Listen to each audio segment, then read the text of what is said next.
Hello! Bonjour, bienvenue dans ce café, le premier café Graines de Conscience. Je vais vous laisser le temps d'arriver. Bienvenue aux personnes qui vont nous regarder en replay. Je crois que j'ai oublié d'enlever mes... Voilà, pour éviter d'être dérangée. J'espère que vous allez bien en ce matin. Je suis désolée, j'avais quelques minutes de retard. J'ai eu du mal. Puis alors là, je sais pas ce qui se passe au niveau de la luminosité. J'ai eu du mal à me connecter. Ah voilà, c'est mieux. J'ai eu du mal à me connecter, je suis navrée. J'espère que vous allez bien. Je vous invite à peut-être me faire un petit coucou pour ceux et celles qui sont en ligne. Salut Sandrine, je suis contente de te voir. J'espère que tu vas bien. Les petits yeux du matin. Et puis ravie d'être avec vous pour ce petit café, même si bon, la thématique n'est pas forcément ultra fun, mais salut Sophie. Et en même temps, hello Marlène, mais je suis contente de vous avoir toutes. Salut Muriel, j'espère que vous allez bien. En même temps, les thématiques, salut Anna. Oh, mais vous êtes matinale. Thématique, forcément, hein, dans nos cabinets, dans nos séances, dans nos accompagnements, eh bien, on a des gens qui sont, qui traversent des choses difficiles et le deuil en fait partie. Alors, bien évidemment, il y a le deuil lié à des situations, lié à... Ça peut être aussi la perte d'un emploi, hein, dont il faut faire le deuil, mais là, on va plutôt parler du deuil humain, de la perte d'une personne. Alors, j'allais dire pas forcément qu'on aime, mais en tout cas, la perte d'une personne qui va venir impacter, en fait, salut Sylvia, eh bien, la manière dont notre client ou nous, on se sent. Alors, je vais beaucoup parler client, je vais parler en tant que thérapeute, et donc, du coup, plutôt axe thérapeutique. Mais si vous êtes un particulier, évidemment, ça va vous parler aussi puisqu'on parle de vous. Et puis ça parle aussi de nous parce qu'on est des thérapeutes, mais on est aussi des êtres humains et nous aussi on vit des deuils. Salut Katia. Alors je voulais juste vous préciser que donc à la fin de ce rendez-vous qui va durer donc 30 minutes, je vais vous mettre un lien en commentaire ou dans le post, je ne sais pas où je vais le mettre, peut-être en commentaire avec un lien Zoom pour les personnes qui sont dans l'accompagnement. Donc ce sera pour passer un moment ensemble, pas très long, on se donne 3/4 d'heure pour pouvoir échanger sur la thématique en lien avec vos accompagnements. Si vous avez envie de partager, si vous avez des questions, peut-être avoir envie aussi d'avoir un autre regard. Moi, c'est vrai que j'ai ma façon de travailler, j'ai mon approche, pour beaucoup, vous le savez, l'approche LIBE, Libération Intégrative des Blessures Émotionnelles de l'Enfant Intérieur que j'ai développée. Et forcément, c'est comme ça aussi que j'accompagne les personnes avec lesquelles je travaille. Bon, j'espère que vous êtes en pleine forme, on va y aller parce qu'une demi-heure, ça passe vite. J'avais envie d'aborder ce sujet, en tout cas c'est celui qui m'est venu pour ce premier café ensemble, parce que j'ai eu un vécu personnel en fait lié au deuil il n'y a pas très longtemps, c'était au mois de juillet. Et au mois de juillet, j'ai perdu ma grand-mère paternelle. Et c'est un deuil que, en tout cas sur le moment, j'ai senti en fait que ça provoquait chez moi, alors un deuil c'est toujours difficile, bien évidemment, surtout quand c'est un membre de sa famille, et puis c'était une grand-mère avec laquelle je passais du temps, puis j'ai accompagné sa fin de vie sur les derniers jours, j'ai été présente avec elle, donc j'ai vraiment vécu avec elle le processus de la fin. Mais je sentais qu'il y avait autre chose en fait, parce que c'est vrai que quand on a l'habitude de travailler sur soi, de s'observer, d'être très conscient des choses, on ressent, sans forcément mettre le doigt dessus, on ressent parfois qu'il y a des choses qui se passent et qui sont en arrière-plan de ce qu'on voit, du haut de l'iceberg. Il y a autre chose en dessous. Pour les personnes qui me suivent, vous le savez, hein, je dis tout le temps et j'en suis convaincue. Généralement, ce qu'on voit, c'est un symptôme, mais il y a une problématique qui est plus profonde. Et très souvent, quand un deuil vient beaucoup secouer, même si en soi un deuil est difficile, eh bien en fait, ce qui est le plus difficile, c'est pas forcément la perte en elle-même, mais c'est tout ce qu'il y a en dessous et tout ce que ça vient réveiller. Et c'est ça, à mon sens, que le thérapeute doit pas oublier d'aller voir. Bonjour Catherine, bienvenue sur ce café. Bienvenue, bienvenue. Moi j'ai mon café, hein. Je sais pas vous. C'est ça que le thérapeute doit aller voir avec son client, c'est d'aller voir, ok, il y a le deuil, donc bien évidemment il faut le travailler, on a des techniques pour travailler aussi sur le lâcher prise, sur évacuer les pensées aussi qui peut-être viennent tourmenter, salut Gaëlle, de retrouver le sommeil, de se détendre, de se relaxer et puis simplement d'accepter progressivement le deuil. Mais pour moi, c'est pas suffisant. Très souvent, il y a des choses à aller voir en fait en dessous pour permettre à la personne de faire son deuil mieux et ou de le faire plus rapidement.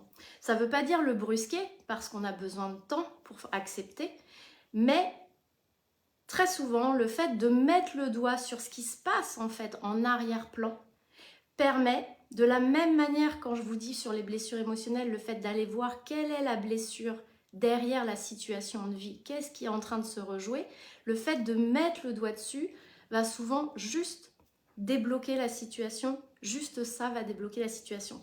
C'est pour ça que quand je fais des séances d'identification et de mise en conscience, très souvent, elles peuvent suffire à elles-mêmes pour débloquer une situation ou pour que la personne se sente mieux parce qu'en fait, elle a mis le doigt précisément là où est la problématique plutôt que de mettre le doigt autour et ça permet en fait cette mise en conscience de redonner à la personne le pouvoir sur son inconscient et donc le pouvoir de transcender la situation. Alors pour en revenir au deuil, le processus de deuil qui est admis dans le domaine psy, il a été mis en évidence par le docteur Elisabeth Kübler-Ross, qui était psychiatre et c'est important en fait lorsqu'on est thérapeute de ne pas brusquer nos clients, je vous le disais, et puis de respecter en fait ce processus qu'on a besoin de traverser et de prendre le temps de le vivre. Pour les personnes qui ne connaissent pas Elisabeth Kübler-Ross, je ne sais pas si vous la connaissez, si ça vous parle.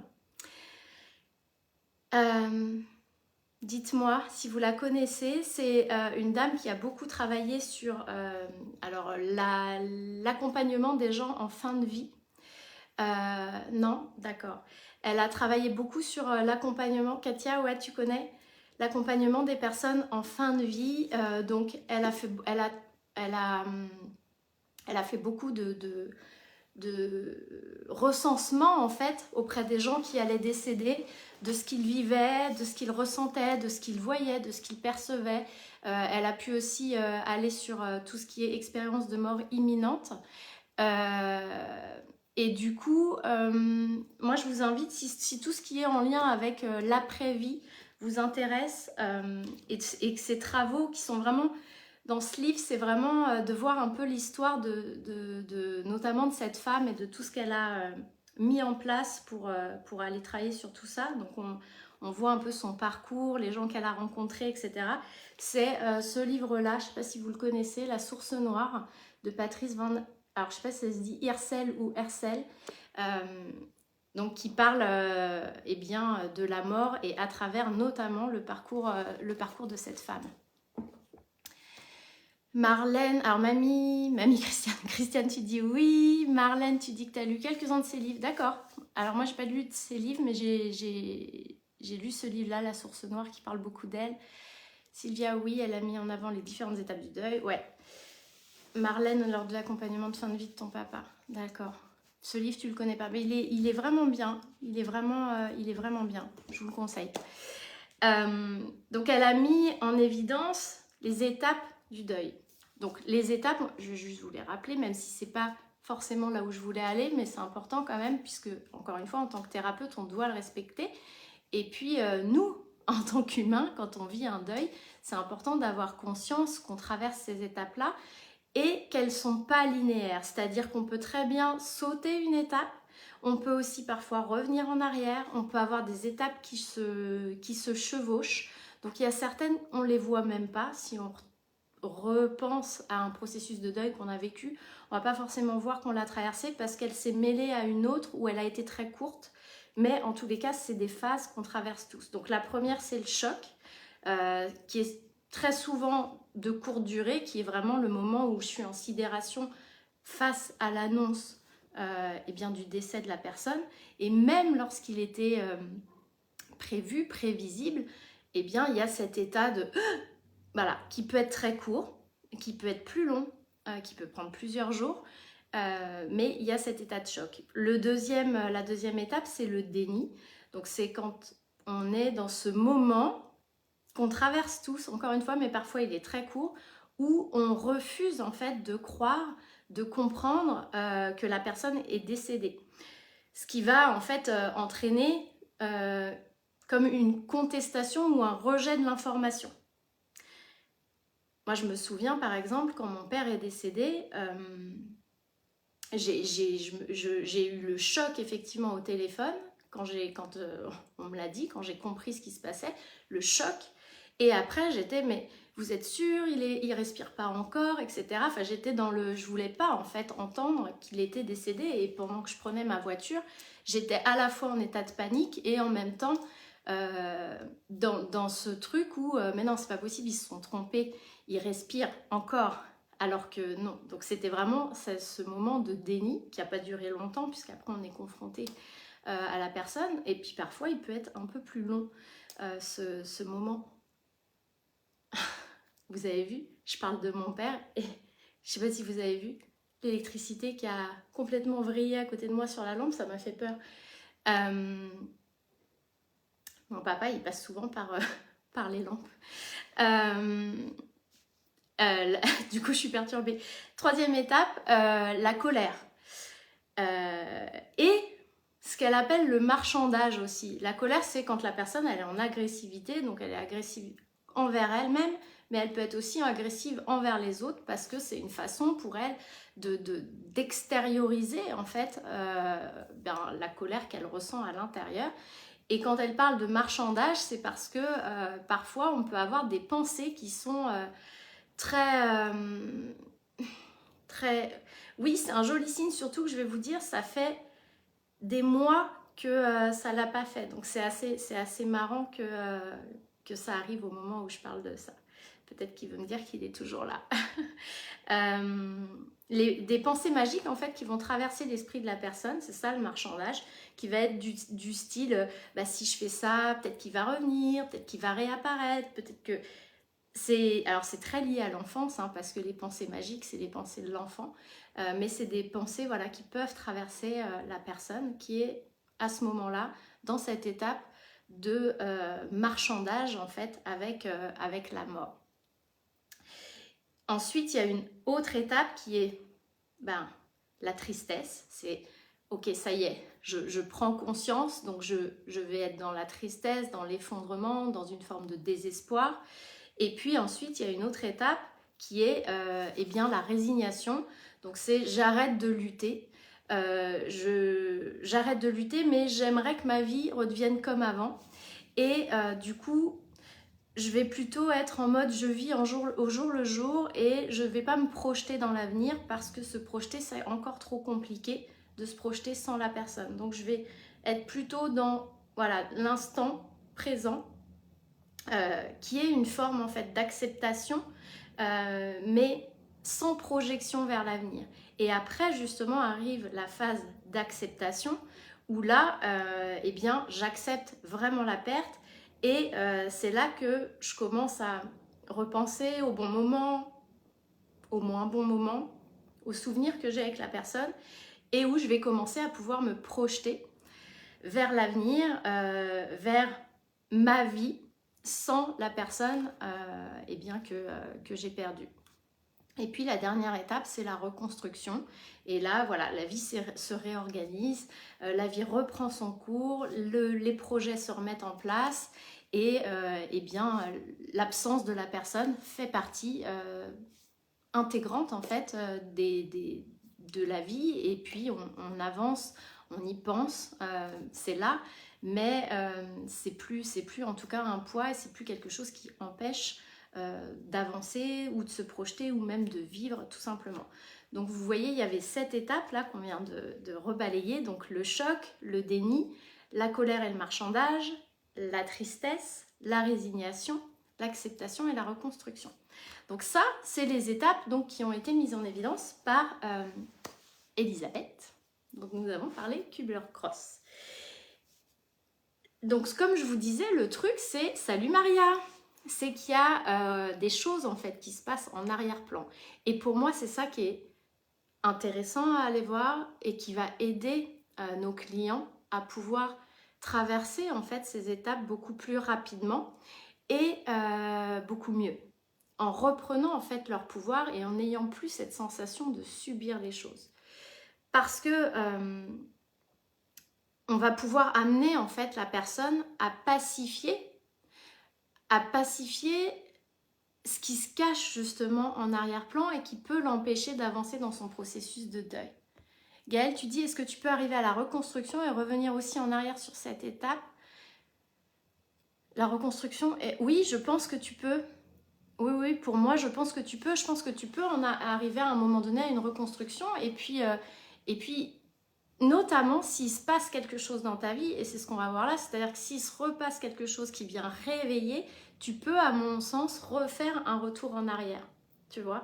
Et c'est ce qui s'est passé un peu avec ma grand-mère, c'est-à-dire que, c'était avec ça que je voulais démarrer, mais c'est que quand ma grand-mère est décédée, en fait, c'est venu raviver la perte de mon père, parce que c'était la mère de mon père.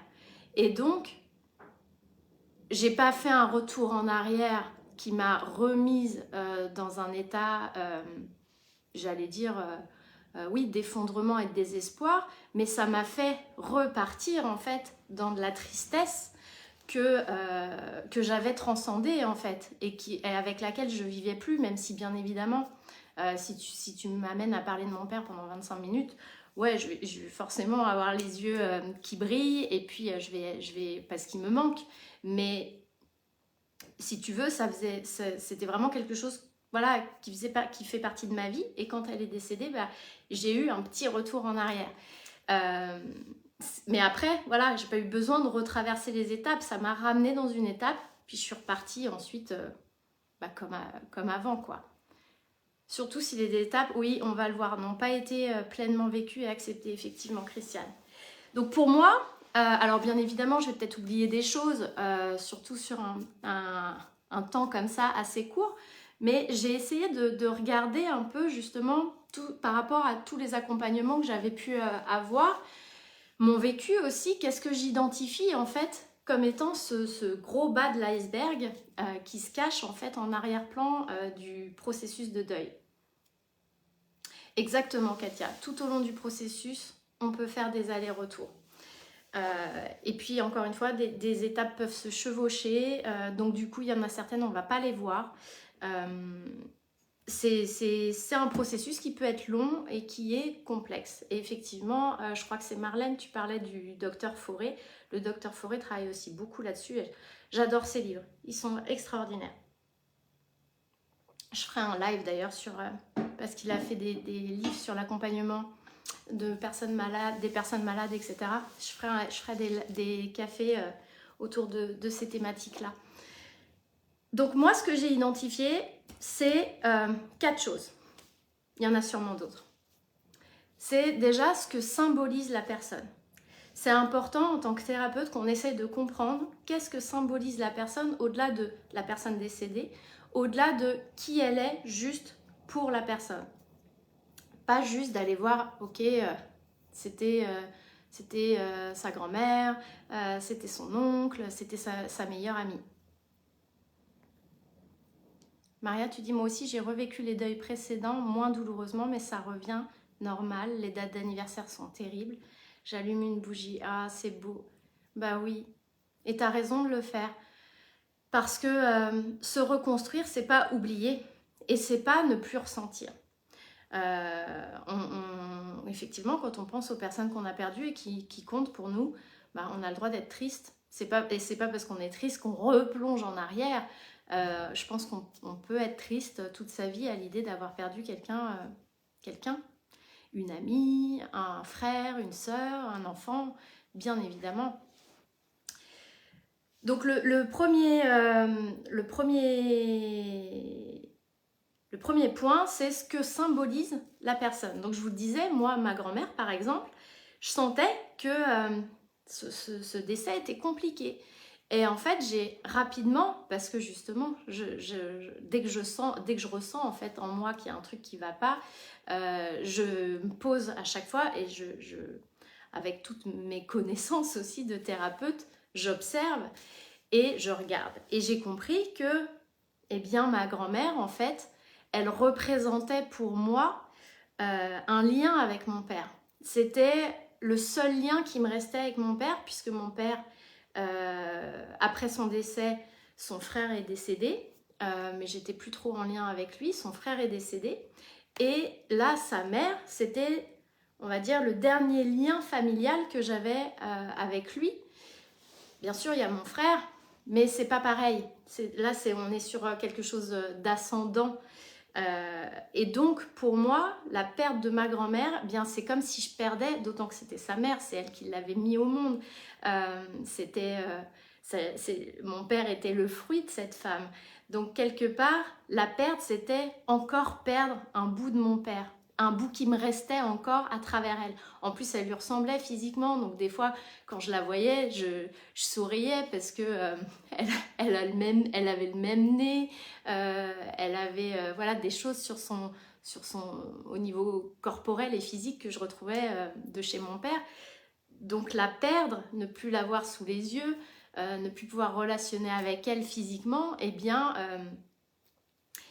c'était comme perdre à nouveau mon père en partie, puisque bien évidemment j'avais fait son deuil, mais je pense que finalement, grâce à elle, j'avais encore un petit bout de mon papa. Et là, mon petit papa, eh ben, il partait totalement, finalement. Catherine, tu dis, je suis triste d'avoir perdu mon fils. Oh, je suis tellement désolée pour toi, Catherine. Il était le pilier de la famille. Je suis vraiment désolée. Je crois que je peux pas. Pour moi, j'ai la sensation que c'est la pire épreuve qu'on puisse avoir à traverser que de perdre un enfant. Ma grand-mère d'ailleurs avait perdu ses 2 enfants. J'ai toujours été, même si elle les a perdus, ils étaient adultes, j'ai toujours été admirative de sa force. Donc ce que symbolise la personne. Et puis un autre exemple, par exemple, j'avais une cliente, eh bien elle avait perdu son... Alors, c'était pas au moment où je la suivais, mais quand on a fait le travail par rapport à ses relations de couple, en fait, on est revenu à un moment donné sur la perte de son papa plusieurs années avant. Et en fait, elle s'est aperçue qu'elle n'avait pas vraiment fait le deuil de son papa, parce qu'au moment du deuil de son papa, eh bien, elle avait transféré son père sur un homme qu'elle avait rencontré, qu'elle avait épousé. Donc finalement, plutôt que de vivre le deuil de son papa, eh bien, elle avait substitué quelqu'un de nouveau à son père, donc son futur mari.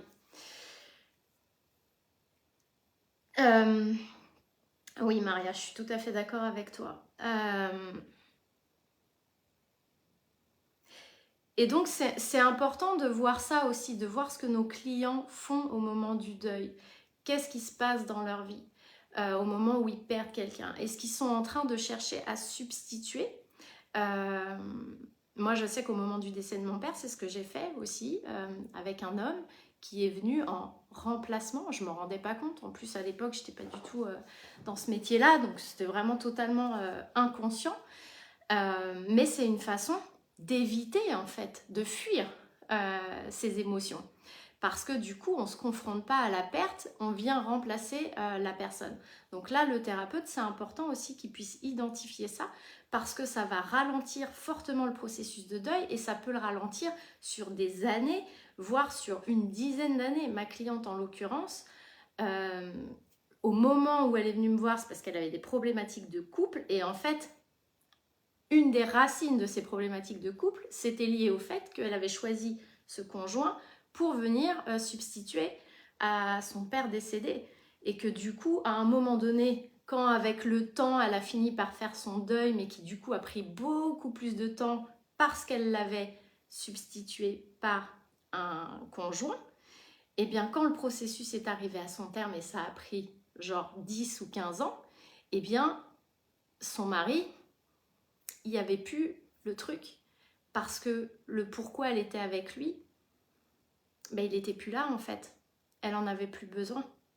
Donc c'est important aussi nous de pouvoir accompagner ça, de pouvoir le montrer aux personnes qu'on accompagne pour qu'elles puissent faire leur deuil correctement et qu'elles le traversent réellement. Donc ça, c'est important. Et puis dans ce que symbolise la personne, il y a aussi les substituts. C'est-à-dire de regarder la personne que votre client a perdue, qu'est-ce qu'elle représente, qu'est-ce qu'elle symbolise. Peut-être qu'elle symbolise le père ou la mère. Il y a des personnes, par exemple, qui... je me souviens, moi, d'un client qui a vécu très très mal le décès de... alors qu'il avait plus de 40 ans, très très mal le décès de sa nourrice quand il était petit. Parce qu'en fait, ses parents travaillaient beaucoup, il avait vécu quasiment à temps plein chez sa nourrice, et sa nourrice était devenue un substitut maternel. Et quand sa nourrice est morte, eh bien, il a été dans un état dépressif important, parce qu'en fait, pour lui, c'était comme perdre sa mère. Et en plus, il s'est senti coupable, donc ce qui vient accentuer aussi la difficulté à traverser le deuil. Il s'est senti coupable parce qu'il s'est aperçu qu'il était encore plus affecté que quand il avait perdu sa propre mère. Donc vous voyez, tous ces trucs-là, il faut pouvoir aller les détecter pour pouvoir accompagner la personne. Parce qu'elle ne va pas forcément s'en rendre compte, ce monsieur, il n'allait pas forcément se rendre compte que c'était, alors que ça peut nous paraître, nous, évident, il ne s'était pas rendu compte qu'en fait, elle était un substitut à sa maman. Il ne s'était pas rendu compte qu'il était en train de vivre une forte culpabilité parce que, en fait, au moment où il avait perdu sa mère, il n'avait pas ressenti ce qu'il était en train de ressentir. Et tout ça, ça venait l'envahir, et c'était très compliqué pour lui. Et du coup, il était tombé dans un scénario de dévalorisation, de jugement, qu'il venait en fait mettre en place à travers le travail, à travers ses amis, à travers plein de choses. Et en fait, vous voyez, le deuil, enfin le décès de son ancienne nourrice venait mettre en route tout plein de choses dans sa vie qui faisaient que ça n'allait pas du tout, à la fois dans son être, mais aussi dans ce qui se passait au travail, lié au fait qu'il était rentré dans un processus de dévalorisation. Le deuxième point, donc il y a ce que symbolise la personne, je vais accélérer parce que sinon je vais mettre plus de temps que ce que j'avais dit. Le deuxième point, c'est la qualité de la relation. C'est important d'aller voir la qualité de la relation que votre client avait avec la personne. Parce que si c'est une relation dans laquelle il y a eu des choses qui n'ont pas été dites, qui n'ont pas été exprimées, eh bien ça peut rendre le deuil beaucoup plus difficile à traverser. Pas dite, pas exprimée, ça peut être de l'amour, ça peut être j'ai perdu quelqu'un. Alors ça peut être très souvent avec les parents, j'ai perdu mon parent et en fait mon parent, je lui ai jamais dit vraiment que je l'aimais, je lui ai fait beaucoup de reproches et du coup ça va venir alimenter une culpabilité et puis un sentiment aussi d'inachevé dans la relation. Ça peut être aussi une relation sur laquelle, à l'inverse, on n'a jamais mis les points sur les i, on n'a jamais exprimé des choses qui ne nous convenaient pas, on n'a jamais exprimé, peut-être si la personne nous a fait du mal, le fait qu'elle nous ait fait du mal. Et du coup, ça va venir réveiller une forme de colère aussi contre soi, parce qu'on n'est pas allé au bout des choses dans la relation. Ça peut être le cas d'une personne qui a été abusée par quelqu'un, et puis le jour où cette personne décède, eh bien, elle va s'en vouloir de peut-être jamais avoir parlé avec cette personne, lui avoir dit « tu m'as fait du mal, voilà ce que tu m'as fait ».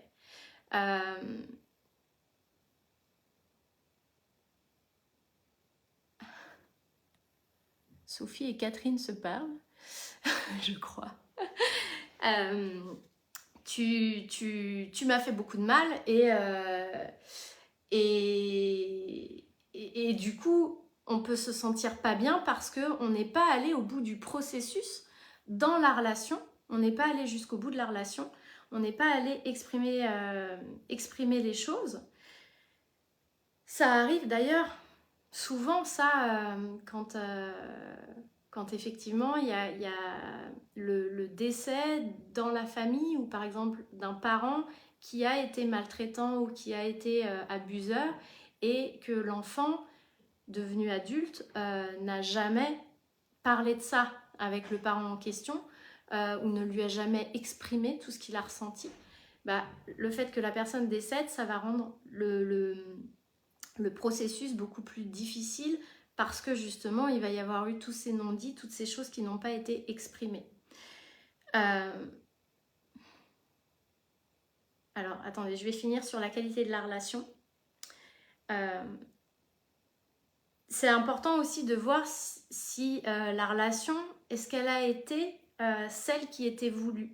Parce que parfois on va perdre des gens, nos clients vont perdre des gens avec qui les liens ont été rompus, ou avec qui la relation a été faite de rejet de notre client envers la personne décédée. Ça peut être assez, ça peut arriver, ça arrive assez fréquemment dans les relations enfant-parent. On perd un parent et puis en fait, on n'est pas bien parce que c'est un parent avec lequel on avait coupé, ou une amie avec laquelle on avait coupé les liens parce qu'on s'était disputé, parce qu'il y avait des antécédents. Et puis on se rend compte que la personne, on n'a pas pu lui dire au revoir, on n'a pas pu aller au bout de la relation, ou quand la relation était faite de rejet. Ce que je vous disais, c'est, encore une fois, ça peut être avec un parent. J'ai rejeté ma mère ou j'ai rejeté mon père parce qu'on avait des antécédents ensemble, je ne voulais plus les voir. Ou alors j'acceptais de les voir, mais sous certaines conditions, puis je leur faisais des reproches, etc. Et tout ça, ça va venir alimenter une grosse difficulté en fait à traverser le deuil, parce que la personne qui est en deuil va avoir, en plus de la tristesse, en plus de la gestion de la perte, à gérer en fait des émotions qui sont de l'ordre notamment de la colère ou de la culpabilité, ou les deux. Donc ça, c'était le deuxième point, c'est la qualité de la relation à aller voir. Salut Stéphanie. Sylvia, c'est important de dire tout ce qu'on a sur le cœur avec les personnes. J'ai eu la chance de le faire avec mon papa avant son décès et je pense que ça m'a beaucoup aidé à accueillir ce deuil. Oui, c'est important. Ce qui est important, c'est de le faire aussi quand on a pacifié les choses. Parce que se parler quand on est en colère, ça n'apporte aussi ni du bien pour la personne qui l'exprime, ni pour celle qui le reçoit. Ah, c'est ton avis d'enfance, ok.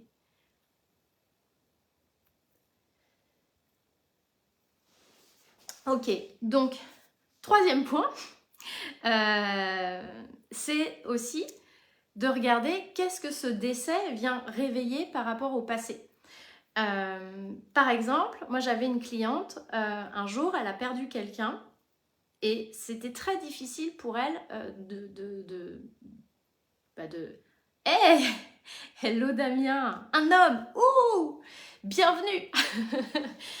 C'était très difficile pour elle de passer les étapes du deuil. Elle restait vraiment à mouliner les circonstances de la mort, le décès en lui-même, le fait que la personne ne reviendrait pas, etc. Et en fait, on s'est aperçu en allant travailler avec elle que ça venait réveiller quelque chose de son enfance chez elle, et des croyances aussi, parce que quand elle était petite, elle avait perdu quelqu'un de proche, un ami de ses parents, qui était un peu un substitut d'ailleurs paternel, qu'elle aimait beaucoup, et qui avait eu un accident, et il y avait eu son frère au même moment qui aussi avait eu un accident très grave, qui n'était pas décédé mais qui avait eu un accident très grave. Et en fait, cette petite fille qu'elle était, s'était mise dans la tête que c'était de sa faute et qu'elle portait la poisse. Parce qu'il faut savoir que les enfants ont le syndrome de la toute-puissance. Donc ils sont persuadés que tout ce qui arrive, c'est leur faute. Papa et maman se séparent, c'est ma faute. Il y a un mort, c'est ma faute. Il y a un accident, c'est ma faute. Il y a un incendie qui se déclare dans la maison, c'est ma faute. C'est toujours leur faute. Et donc cette personne, en fait, quand elle était petite, elle s'était mise dans la tête que eh bien, c'était c'était de sa faute et qu'elle portait la poisse parce que quand elle était trop proche de quelqu'un, eh bien, il décédait. Et du coup, quand cette personne, dans sa vie d'adulte, est décédée d'un accident, encore, eh bien, c'est venu réveiller, en fait, cet enfant à l'intérieur d'elle qui était persuadé de porter la poisse. Donc, elle a reconnecté avec de la culpabilité. Elle s'est à nouveau sentie mal et puis à nouveau elle s'est mise dans ce truc. C'est pour ça qu'elle moulinait toutes les circonstances, parce qu'elle s'était à nouveau mise dans ce truc de eh bien c'est ma faute, c'est parce que j'étais proche de lui, je porte la poisse, etc. Donc elle était re-rentrée dans un cercle vicieux au niveau mental et au niveau émotionnel, qui l'empêchait en fait de passer à autre chose. Ça peut être le décès, bien évidemment, d'un parent qui vient réveiller, au-delà du fait qu'on perde son parent, ça vient réveiller notre enfant intérieur. On a tous, enfants, eu peur de perdre nos parents. La mort nous fait peur à un certain âge.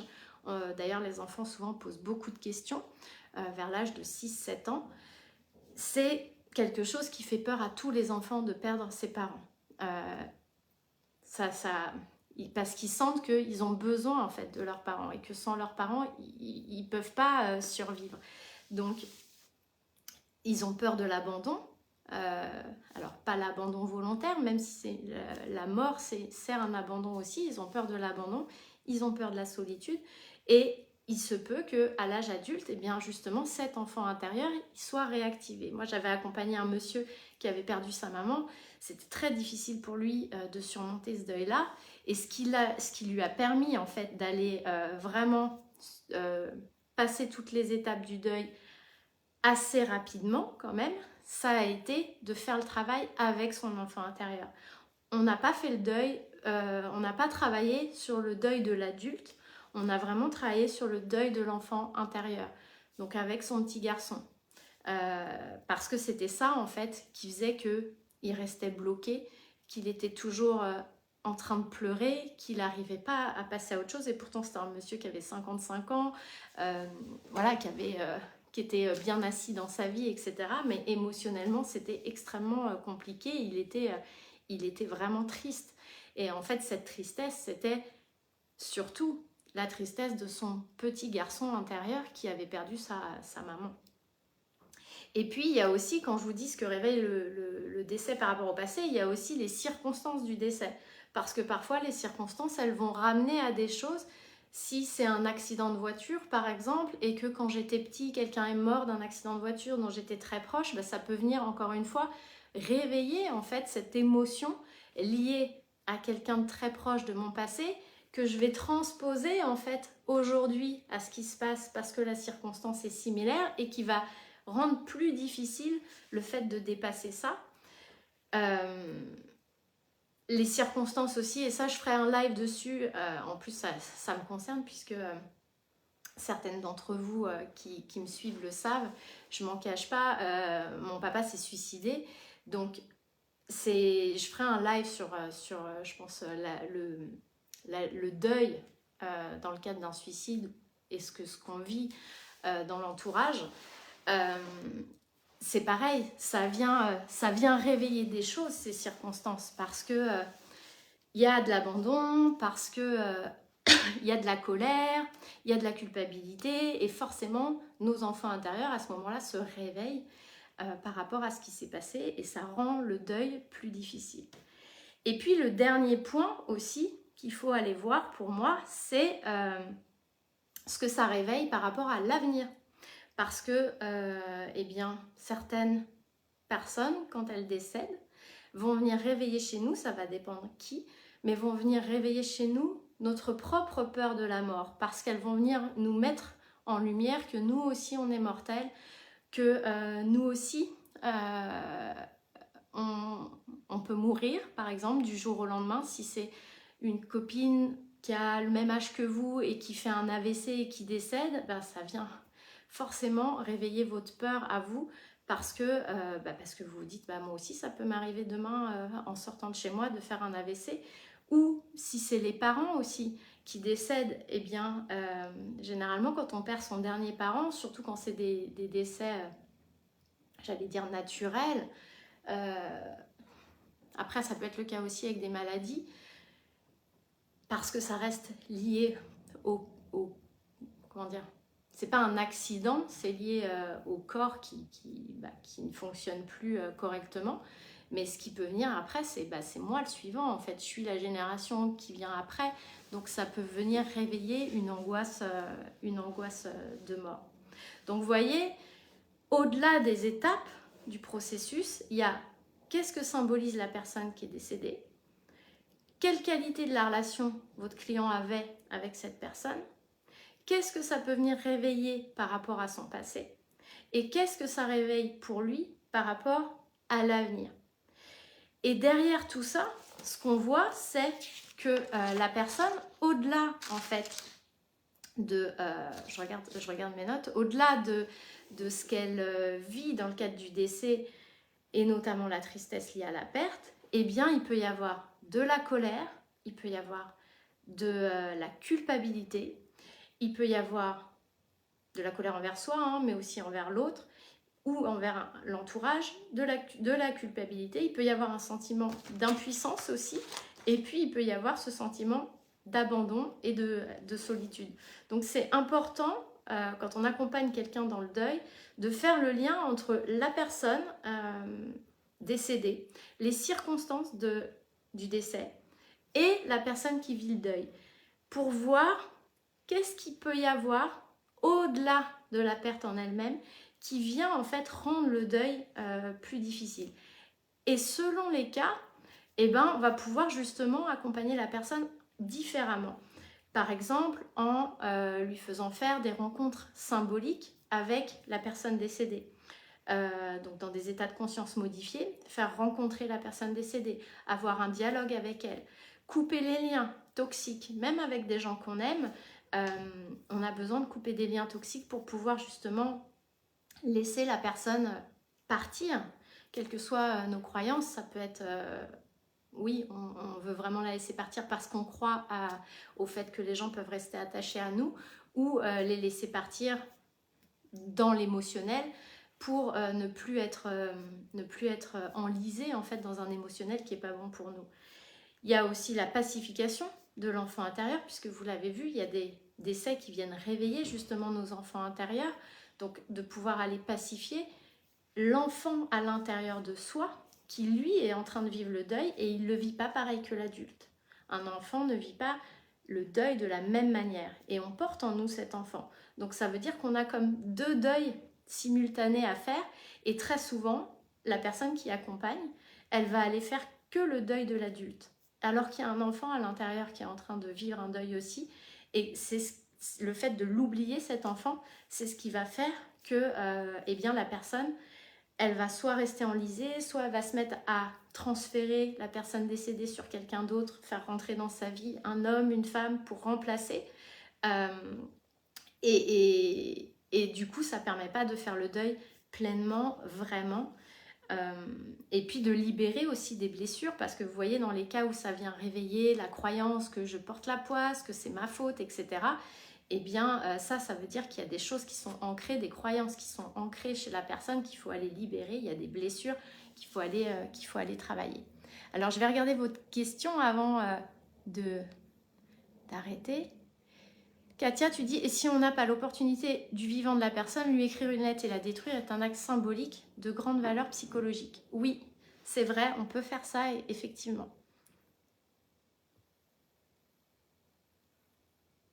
Maria, tu dis, le plus difficile, c'est le deuil dû à un accident, voiture, crise cardiaque, la maladie aide à accompagner, libérer la parole, c'est plus apaisant. Ça dépend des gens, Maria. Tu sais, il y a des gens... ça, c'est peut-être par rapport à ton vécu, à toi, mais d'autres personnes pourraient dire le contraire, tu vois, vont dire, ah ben la maladie, c'est terrible parce qu'on le vit de manière lancinante, lentement, alors que l'accident, bah, au moins, c'est rapide, etc. Ça va dépendre des gens. Gaëlle, tu dis, le suicide est terrible aussi, il y a l'incompréhension qui doit forcément impacter. Ouais.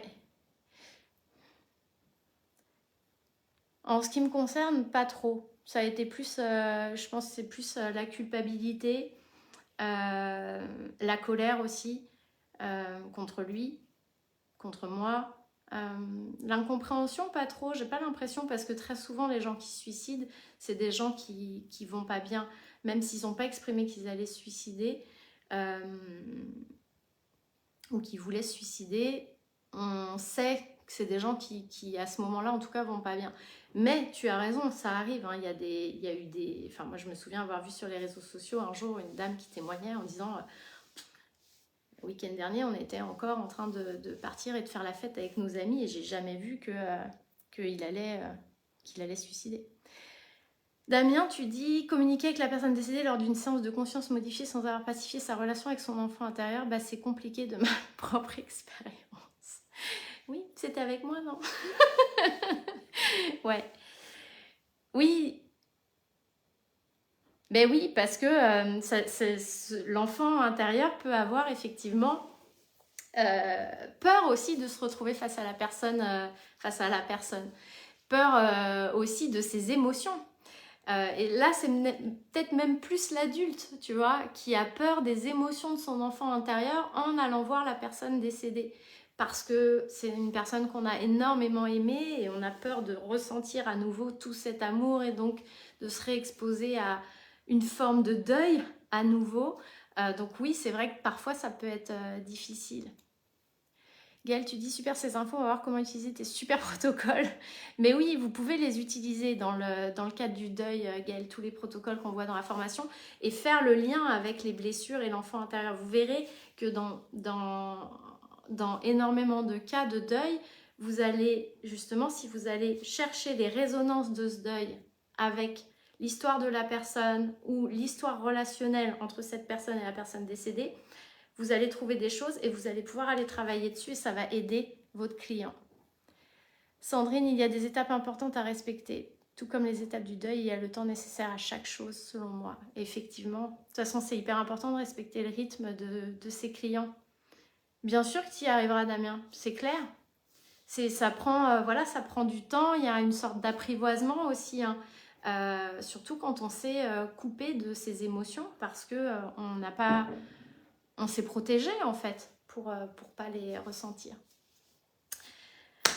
Merci d'avoir été là en live pour ce café. Je m'excuse du retard. Je propose donc aux personnes qui sont professionnelles de l'accompagnement de me rejoindre sur Zoom si vous le souhaitez pour poursuivre les échanges, faire des liens avec vos clients, vos accompagnements, si vous souhaitez voilà, peut-être me poser des questions, avoir mon regard ou juste partager, ce sera un plaisir. Alors ce que je vais faire, c'est que je vais vous mettre... ah oui, je ne peux pas le faire là. Alors attendez. Je vais vous mettre en commentaire. Est-ce que je peux le faire ? Je regarde si je peux vous mettre en commentaire le lien Zoom pour vous retrouver tout de suite de l'autre côté. Tac. Ouais. Voilà, je vous l'ai mis. Du coup, on peut se retrouver tout de suite sur Zoom pour les professionnels. Et puis pour les autres, je vous dis à la semaine prochaine. La semaine prochaine, on va parler, j'ai envie de vous parler de l'importance d'identifier alors je l'intitulerai différemment parce que là ça va peut-être paraître compliqué, mais l'importance d'identifier nos supports transférentiels, c'est-à-dire d'identifier dans nos relations ce qu'on transfère, parce que du coup ça vient impacter comment on relationne avec les choses ou avec les gens, parce qu'on va aller transférer maman, on va aller transférer papa, on va aller transférer le père, etc. Et donc je trouve que c'est important d'aller voir ça quand on travaille avec nos clients, et puis c'est important pour nous aussi en tant qu'individus de comprendre quand ces choses-là rentrent en ligne de compte dans nos relations, et ça rentre en ligne de compte tout le temps, et c'est ce qui brouille justement la qualité de nos relations ou l'authenticité de nos relations qui en fait se joue sur d'autres plans. Voilà, je vous souhaite une très belle journée. Merci d'avoir été là et je vous dis à la semaine prochaine. Ciao!